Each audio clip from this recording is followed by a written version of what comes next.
Parole de femme avec Aurélie et Nadine. Nous sommes ravis de vous retrouver. Bonjour les filles. Bonjour Annabelle. Et je suis aussi très ravie de pouvoir vous retrouver parce que ça fait longtemps qu'on n'a pas eu d'émission de Parole de femme. Vous nous avez manqué et j'espère que nous aussi, on vous a un petit peu manqué. Et si on vous a pas manqué, ben on est quand même là. On est quand même là. Donc voilà, on est un petit peu loin les unes des autres, mais on est proches en esprit. Amen. Et on est proche de vous aussi. On est vraiment, vraiment très contente de pouvoir vous retrouver, de pouvoir toute cette semaine être ensemble et de parler de la liberté. Et je trouve que c'est un thème qui est aussi d'actualité après avoir vécu des semaines et des semaines de confinement où peut-être on s'est senti privé tout simplement de notre liberté physique, notre liberté de sortie. Mais il y a une liberté qui est largement supérieure. Il y a une liberté en Jésus-Christ que nous pouvons expérimenter, même si on est enfermé, même si on est confiné, même si on ne peut pas sortir de notre pays, nous pouvons expérimenter cette liberté et nous sommes des femmes libres sur ce plateau. Amen. Amen. Je le déclare. Et la première liberté dont on veut parler, c'est la plus importante, je crois, pour vivre toute la liberté, en fait, que nous avons en Jésus-Christ, c'est la liberté spirituelle. Et je crois qu'aujourd'hui, le Saint-Esprit veut libérer des femmes, veut vraiment libérer des femmes qui vivent des oppressions, qui vivent constamment des vagues de découragement, qui font ce qu'elles ne veulent pas faire, qui pensent ce qu'elles ne veulent pas penser. Aujourd'hui, c'est le jour de la libération pour que vous puissiez vivre dans cette liberté extraordinaire que Jésus-Christ vous a acquis à la croix. Amen, Annabelle. En fait, c'est ça, la liberté commence par Jésus-Christ. Vous connaissez la vérité, vous connaîtrez la vérité et la vérité vous rendra libre. Et Jésus se définit comme le chemin, la vérité et la vie. Donc vraiment, ça commence par Jésus-Christ. Et on peut remarquer que plusieurs personnes, justement, ont fait cette expérience avec Jésus-Christ, mais force est de constater que dans leur vie spirituelle, elles se disent, oui, mais je connais Jésus, mais voilà, je suis parfois oppressée. J'ai des choses qui me dérangent encore. Il y a des choses que je dois expérimenter, mais j'arrive pas.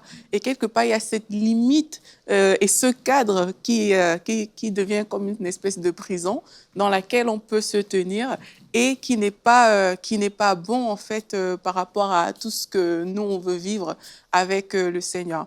Donc, aujourd'hui, à travers les émissions, moi, je pense que la première chose qu'on doit comprendre, c'est que notre liberté, elle commence avec Jésus-Christ. Et si on a accepté Jésus, parce que j'entends vraiment les femmes dire, ben, moi j'ai accepté Jésus, mais je me sens encore oppressée, je sens que je ne suis pas libre, etc.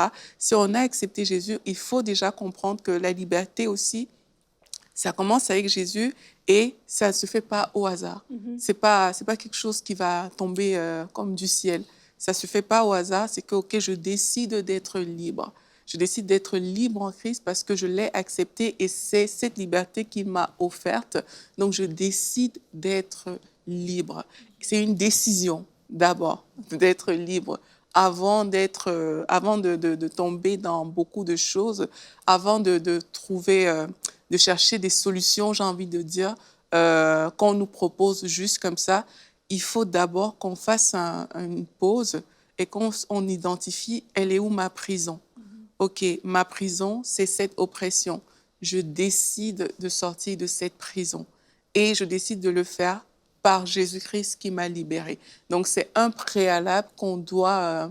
pour moi, c'est comme une base qu'on doit fixer déjà lorsqu'on parle de liberté spirituelle. Et c'est vraiment important ce que tu dis, Aurélie. Tu as parlé de Christ qui est le début, en fait. Et en faisant de Christ notre Sauveur et notre Seigneur, en fait, le maître de notre vie, c'est comme ça, en fait, qu'on va pouvoir acquérir cette pleine liberté. Et la Bible dit que si le Christ vous a franchi, vous êtes réellement libre. Et c'est quand on est en communion avec Jésus, c'est à ce moment-là qu'on s'intègre ce que le Christ a fait pour nous à la croix, mais ce que la parole de Dieu dit, l'identité que Christ nous a donnée. C'est comme ça qu'on peut vivre dans cette liberté. Tu sais, tu as parlé, tu as dit que c'est une décision et c'est vraiment vrai. Je me rappelle, j'avais vu une petite vidéo sur Internet d'un âne qui était attaché, mais il avait une corde, en fait, mais il n'était pas attaché. Et il ne voulait pas partir, en fait. Il voulait partir, mais il reculait toujours dès qu'il arrivait au bout de sa corde. Pourquoi? Parce qu'il pensait qu'il était attaché, mais au fond, il était pas, la corde n'était pas attachée après le poteau, il aurait pu partir. Et je crois qu'il y a beaucoup de personnes qui même dans la lecture qu'ils ont de la parole de Dieu, la lisent au travers de leurs circonstances, au travers de leur culture, au travers de leur éducation. Donc, il y a des choses que Dieu nous a données, mais comme tu dis, il y a ce blocage-là qui est fait en fait. Et quand Dieu parle à Abraham, il lui dit, ben, quitte ta patrie, quitte ta nation, quitte la maison de ton père, va dans le pays que je te montrerai. Et je crois que nous-mêmes, en tant que femmes, lorsque nous lisons la parole, nous devons, c'est ça, comme tu le dis, s'approprier ce que Dieu dit de nous et vraiment marcher dans cette liberté. Si je suis oppressée, ben, qu'est-ce que Dieu dit de moi? Dieu dit que le diable est sous nos pieds, qu'on est assis dans les lieux célestes en Christ. Donc, quand l'ennemi vient pour m'oppresser par de l'anxiété, pour m'oppresser par des rêves bizarres, pour m'oppresser par des manifestations dans ma maison, ben, je dois prendre autorité. Mais je prends autorité dans la parole, en sachant qu'est-ce que la parole dit de moi. Ben, si la parole dit que Christ a dépouillé les autorités, les a livrées publiquement en spectacle en triomphant d'elle par la croix, ben ok, Christ est mon sauveur, il est mon maître. Au nom de Jésus, je refuse cela. Au nom de Jésus, je chasse cette situation. Au nom de Jésus, cette oppression qui a peut-être duré dans ma famille de génération en génération, elle s'arrête à moi. Et ça, c'est vraiment important lorsque nous vivons des oppressions, de vraiment s'approprier la parole. Et peut-être que jusqu'à un certain niveau, j'ai peut-être lu la parole avec les yeux de mon expérience de vie, de ma culture ou de peu importe. Et c'est vraiment pour dire, Seigneur, OK, comment est-ce que tu me dis que si je suis affranchie, je suis réellement libre, mais je vis cet esclavage, cette attache. Et là, c'est comme ça que le Saint-Esprit va me faire découvrir des choses, va me donner des instructions. Et c'est par la prière, le jeûne ou même par la délivrance. Mais en tout cas, il y a une pleine liberté que je dois acquérir. Dieu m'a sauvée, Christ m'a sauvée. Ben là, ce pas de plus, c'est à moi de le faire, en fait. Ouais, et puis, il ne faut pas penser, justement, parce que quand tu parlais, j'avais ça aussi à l'esprit, c'est que être libre ne signifie pas que l'oppression ne va pas venir vers toi, en fait. Certaines personnes pensent que quand on dit qu'on a accepté Jésus, voilà, il n'y aura plus jamais d'oppression, il n'y aura plus jamais de défis, voilà, tout est accompli, c'est bon. Effectivement, tout est accompli. Ça, c'est quelque chose qu'on doit comprendre. Tout est accompli. Jésus-Christ a déjà tout donné. Et pour les personnes qui nous écoutent, sachez que tous les défis auxquels vous êtes exposés, que ce soit les défis spirituels, à quelque niveau que ce soit, Jésus a payé pour tous ces défis-là. Donc, ils sont tous accomplis. Maintenant, ça ne signifie pas que une situation d'oppression spirituelle ne va pas se présenter devant toi. Ça ne signifie pas que tu n'auras pas des défis à différents niveaux. Et c'est une chose qu'on doit comprendre, c'est que les défis, ils seront toujours là. Donc, tant qu'on vit sur la terre, il y aura toujours des défis, il y aura toujours des challenges. Donc, être libre spirituellement ne signifie pas que les défis ne vont pas se présenter devant nous. Ça ne signifie pas qu'une oppression ne va pas venir pour t'attaquer. Maintenant, c'est ta liberté qui va te permettre de passer outre tout ce qui va venir vers toi. Quand tu as acquis les choses dont Nadine, tu parlais tout à l'heure, quand tu as compris que tu as été libéré, la Bible dit que quand Jésus est venu, l'Esprit du Seigneur est sur moi. C'est avec ça qu'il a commencé son ministère et il m'a oint pour rendre libres les personnes captives. Maintenant, ce qui va faire la différence, c'est que j'ai compris en ayant accepté le Seigneur, et trop souvent, je pense que c'est ça qui manque, c'est que plusieurs personnes acceptent le Seigneur, mais elles n'ont pas la révélation de Jésus-Christ, elles n'ont pas la révélation de la croix. Du coup, quand l'oppression arrive, et l'oppression va toujours arriver, on ne sait pas comment réagir. On ne sait pas comment réagir en personne libre. En fait, une personne libre spirituellement, c'est une personne qui est au-dessus de tout ce qui peut arriver, pas à cause de ses propres forces, mais parce que Jésus l'a porté à la croix. Et c'est une personne, justement, qui sait dire, OK, parce que Jésus a porté ça à la croix, moi, j'ai plus besoin de le porter. Parce que Jésus, comme tu as dit, a vaincu les dominations, les principautés du monde des ténèbres à la croix. Moi, j'ai plus besoin que, quand ils viennent vers moi, je suis au-dessus, de fait, parce que Jésus a vaincu ces choses. Et maintenant, je dois me comporter comme étant libre, comme étant au-dessus de ces choses-là. Et c'est à ce niveau parfois que vu qu'on n'a pas tout compris, on ne connaît pas trop bien vraiment ce qui s'est fait à la croix. Oui, Jésus m'a juste délivré et tout. On n'a pas eu cette révélation pleine. Mais là, on se retrouve devant une oppression, en train de se cacher, de fuir, de chercher à gauche, à droite, de faire différentes choses, etc. Mais ça commence juste par cette compréhension de qu'est-ce que Jésus a fait pour moi. Que s'est-il vraiment passé? Voilà des choses qui sont là autour de moi. Qu'est-ce qui s'est vraiment passé à la croix? J'entends parler de la croix, j'entends parler de Jésus. J'ai accepté le Seigneur Jésus comme mon Seigneur, comme mon Sauveur. Mais qu'est-ce que ça signifie? Quand j'avais dit, oui, tu es mon Sauveur, il m'a sauvé de quoi? Est-ce qu'il m'a juste sauvé pour que j'aille au ciel le jour où je vais mourir? Ou alors, est-ce qu'il m'a sauvé pour cette situation présente par laquelle je suis en train de passer? Et si c'est vrai qu'il m'a sauvé pour cette situation par laquelle je passe, ce qui est vrai, parce que Jésus a tout accompli à la croix, si c'est vrai, alors comment est-ce que je fais pour rendre cette vérité vraie dans ma propre vie, pour que ça ne soit pas juste une vérité vraie comme ça, mais pour qu'elle devienne vraie dans ma propre vie? Quel est l'acte que je vais poser? Et lorsqu'on pose ces actions, là, la liberté s'expérimente, la liberté se vit et notre relation avec Dieu aussi se vit différemment. On commence à comprendre que ce n'est pas juste une théorie. Ce qui est écrit, c'est des choses qui sont vraies parce que, alors qu'on a décidé de marcher dans notre liberté, on a vu ces choses arriver. Et comme tu le dis, vraiment, la liberté, c'est à nous de la vivre. Christ nous a donné la liberté, mais il ne peut pas la vivre pour nous. C'est notre part de pouvoir la vivre. Et on peut être libre, mais être comme cet âne. Juste, on est limité dans notre tête, on est prisonnier dans notre tête, on est encore esclave.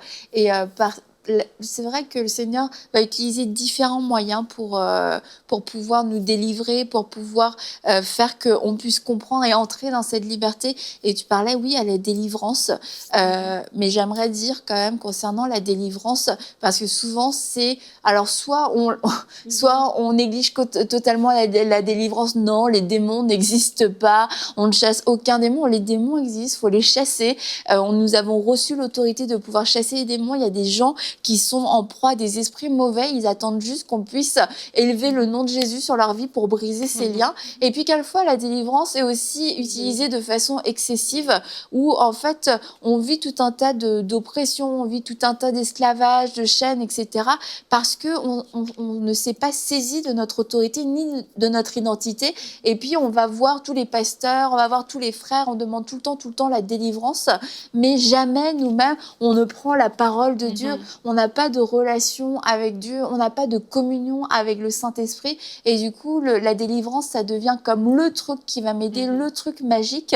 Mais en fait, la délivrance, c'est pas le truc magique. La délivrance, c'est pas ce qui remplace notre relation avec le Seigneur, tout simplement. Ça remplace pas notre communion avec lui, sa révélation. Donc, il faut faire... je dis pas qu'il faut rejeter du tout la délivrance, mais il faut faire preuve de discernement. Absolument. Et souvent, on reçoit des témoignages. J'ai demandé à tout le monde de prier pour moi, mais j'ai envie de demander, mais quelle est ta communion avec le Saint-Esprit? Quel est ton rapport avec lui? Quelle est ta relation avec lui? Es-tu proche de lui? Lui parles-tu tous les jours? Parce que je crois que quand on a cette communion avec le Saint-Esprit, il y a tellement de choses profondes qui se passent et plus vite, plus profondément, de façon plus riche, et avec les révélations qui sont accompagnées, un fruit qui reste et qu'on ne pourra pas forcément expérimenter en allant tout le temps chercher à droite et à gauche. Mais tu sais, moi, je crois que la plus grande délivrance, c'est d'abord la délivrance de la mentalité, en fait.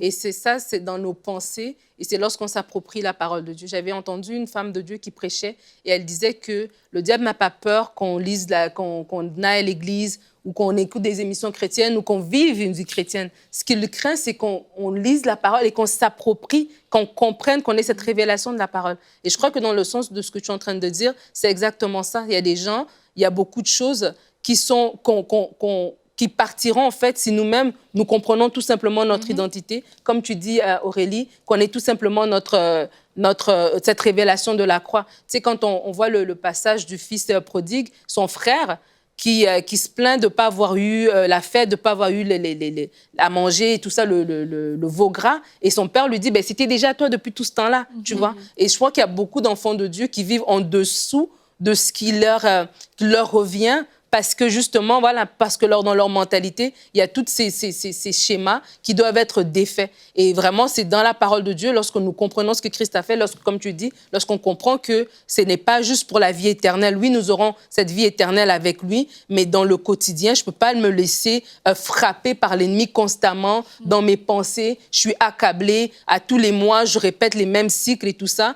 Et si c'est ça mon quotidien, comme tu dis, il y a quelque chose qui bloque. Le Seigneur répond de son esprit. En tant qu'enfant de Dieu, on a accès à cela. Et oui, il y a des ministères qui sont établis, certes, mais chaque enfant de Dieu peut vivre et doit vivre cette pleine liberté, cette pleine joie, ce plein épanouissement. Et que lorsque l'ennemi vient, voilà, comme un feu, l'Esprit de l'Éternel le met en fuite. Donc, ça veut dire qu'il y a des choses que, non, ça ne vient pas chez moi parce que je comprends qui je suis. Et cette liberté, c'est quand on connaît notre identité, tu vois. Il y a des choses que non, parce que je suis qui je suis, ça ne m'arrive pas ou ça ne peut pas perdurer, tu vois. Et c'est là vraiment, c'est ça qui est important de savoir qu'on a une position de vainqueur. Alors, comme Aurélie a dit, les défis, ils arrivent. On est encore sur Terre, on est encore dans un corps humain qui est faillible, qui est prompt à des attaques. Mais lorsque ces attaques arrivent, quelle est ma position? Quelle est ma réponse à ce que l'ennemi amène comme attaque? Et ma réponse, je le sais si je suis en communion avec Dieu, en fait. Et en parlant de communion, il y a beaucoup de...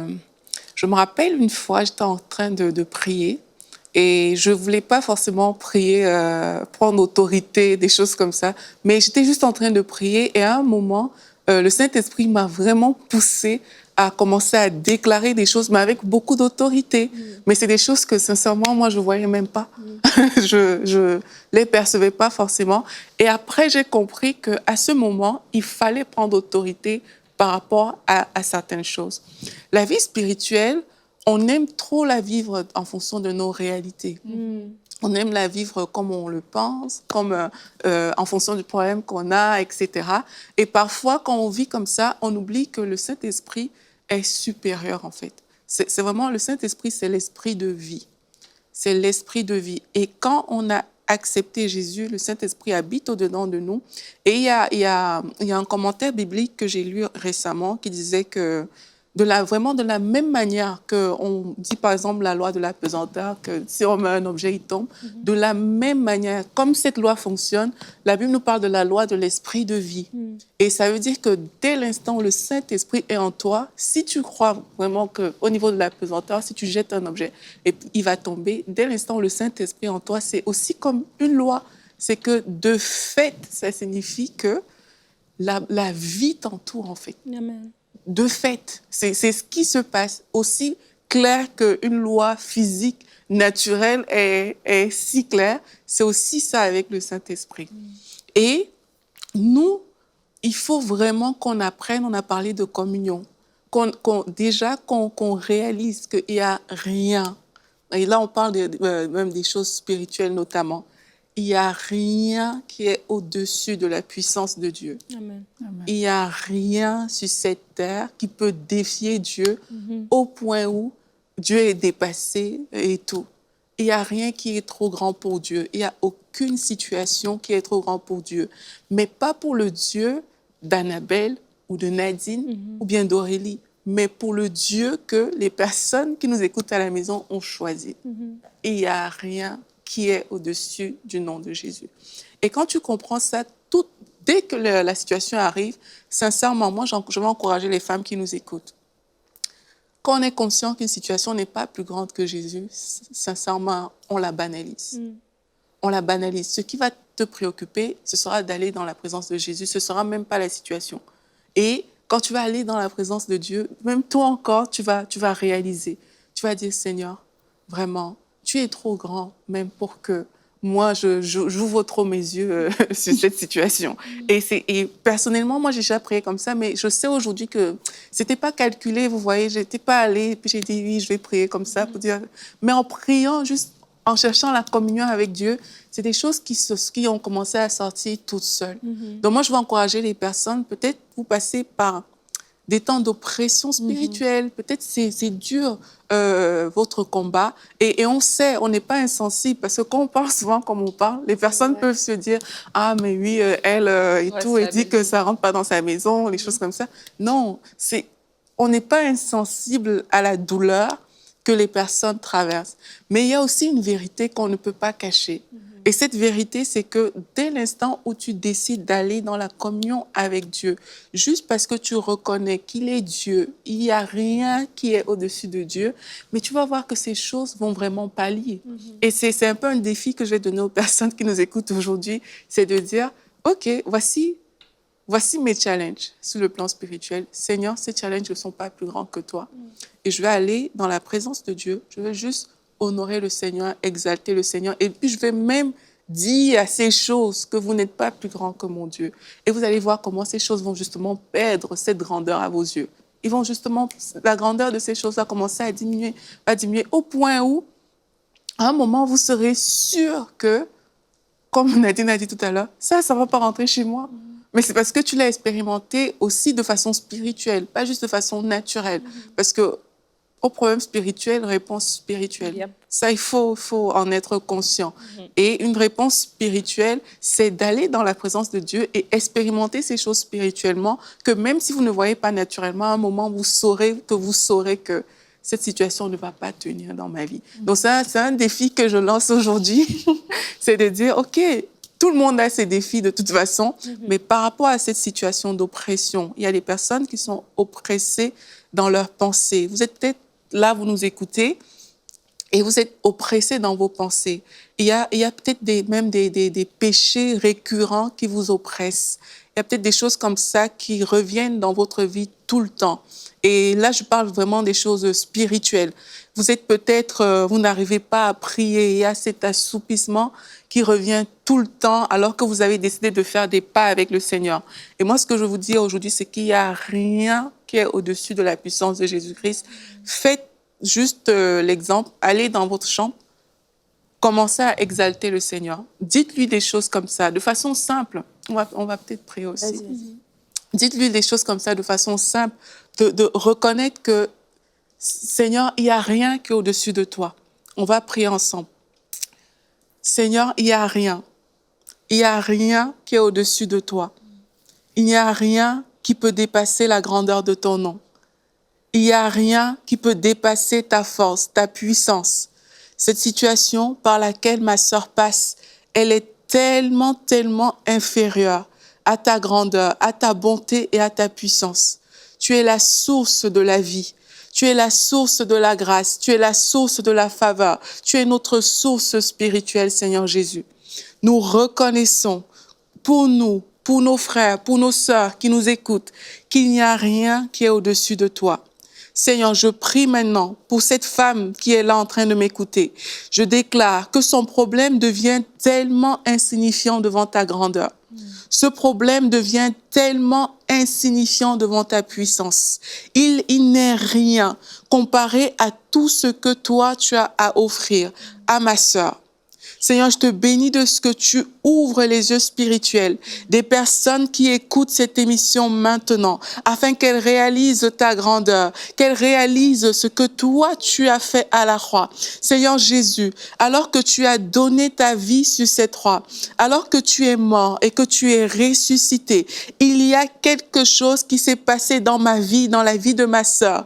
Père, tu as dépouillé tous les défis, tous les challenges, quelle que soit leur force qui aurait pu se tenir dans nos vies, tu les as ridiculisés et tu les as livrés publiquement en spectacle. Tu nous as donné une victoire sans pareil, une victoire largement supérieure à tout ce qu'on peut vivre aujourd'hui. Et je prie maintenant afin que ma sœur prenne conscience de cette victoire qu'elle a acquise à la croix. Et sur la base de cette victoire, nous déclarons dans le nom de Jésus que cette oppression quitte maintenant. Elle quitte la vie de ma sœur, elle quitte la vie de mon frère, parce qu'elle n'est pas plus grande, elle ne sera jamais plus grande que ce qui s'est fait à la croix. Nous déclarons que les personnes qui sont oppressées dans leurs pensées, nous commandons à toute pensée maintenant de revenir, d'être captive à la pensée de Christ. Je parle sur les personnes qui souffrent, qui sont malmenées dans leur sommeil par des esprits impurs, par des esprits méchants. Dans le nom puissant de Jésus-Christ, nous vous chassons de ces maisons, nous vous chassons de ces lieux et nous déclarons la primauté du Christ dans ces vies, la primauté du Christ dans cette maison. Il a dit, vous connaîtrez la vérité et la vérité vous rendra libre. Et cette vérité, c'est que Jésus-Christ est notre Seigneur, il est notre Sauveur, il est celui auquel on a cru. Et il nous a libérés de la malédiction, il nous a libérés de tout fardeau, de tout joug que Satan veut imposer. Il nous a libérés des oppressions, il nous a libérés de tout ce qui ne contribue pas à sa gloire. Désormais, nous sommes libres. Et là où vous êtes, vous pouvez le déclarer, je suis libre. Je ne suis pas libre par mes propres efforts, mais je suis libre parce que Jésus-Christ m'a libéré à la croix. Nous sommes libres au nom de Jésus-Christ, libres de la dépression, des oppressions, libres de ces esprits méchants qui venaient dans la vie des uns et des autres, libres au nom de Jésus. Je déclare cette liberté dans votre vie, dans votre famille, dans la vie de vos enfants. Je déclare cette liberté dans le nom puissant de Jésus-Christ. Seigneur Jésus, nous honorons ton œuvre à la croix. Nous exaltons ta puissance, cher Saint-Esprit. Tu dis et la chose arrive. Je t'exalte, Seigneur, dans la vie de toutes les personnes qui nous écoutent. Et alors même, Père éternel, qu'il y a peut-être des gens pour qui ces oppressions vont vouloir revenir. Je déclare au nom de Jésus que ton nom est exalté dans ces maisons et que ton autorité est suffisante. L'autorité qui est relâchée maintenant, elle est suffisante, Seigneur, pour mettre à néant tout esprit méchant, tout projet satanique, toute oppression démoniaque. Elle est suffisante pour anéantir et briser ces choses dans la vie de mes sœurs qui m'écoutent, dans le nom puissant de Jésus-Christ. Alléluia. Amen. J'avais cette pensée la Bible nous parle dans Luc de cette femme qui était courbée, cette fille d'Abraham. Pendant 18 ans, elle était dans le temple et Jésus l'a guérie. Et en fait, je pense qu'il y a beaucoup de personnes qui sont peut-être dans l'Église depuis longtemps et il y a des choses que vous vivez, des oppressions dans vos pensées, dans votre vie, mais vous êtes dans l'Église, vous fonctionnez. Et à la croix, le voile a été déchiré. La Bible dit que le voile a été déchiré dans toute sa longueur de haut en bas. La présence, l'accès à la présence de Dieu, elle est pour nous toutes. Et vraiment, je veux encourager ces femmes à aller dans la présence de Dieu. On n'est plus dans l'ancien temps avec les souverains sacrificateurs. Il n'y a plus ça. Christ à la croix a déchiré le voile et nous donne pleinement accès. Alors même si ça fait des années que l'oppression elle est là, ou le problème il est là depuis tellement longtemps qu'il est rendu, il fait même partie de votre quotidien. Mais aujourd'hui est votre jour de délivrance. Aujourd'hui est la journée où vous saisissez ce que Christ a fait et vous rentrez pleinement dans votre délivrance. Amen. Merci beaucoup les filles. Merci à vous toutes et on se réjouit pour l'action du Saint-Esprit dans votre vie et j'ai vraiment foi qu'il s'est passé quelque chose, que vous avez été délivrés, que des liens ont été brisés, des chaînes ont été brisées, des nœuds qui étaient indéfaisables depuis des années, des dos qui étaient courbés, des femmes qui étaient dans la honte. Vous avez été relevés à travers ce temps de prière, à travers le ministère du Saint-Esprit et on s'en réjouit, on lui rend toute la gloire et on se retrouve demain pour une prochaine émission de Paroles de Femmes.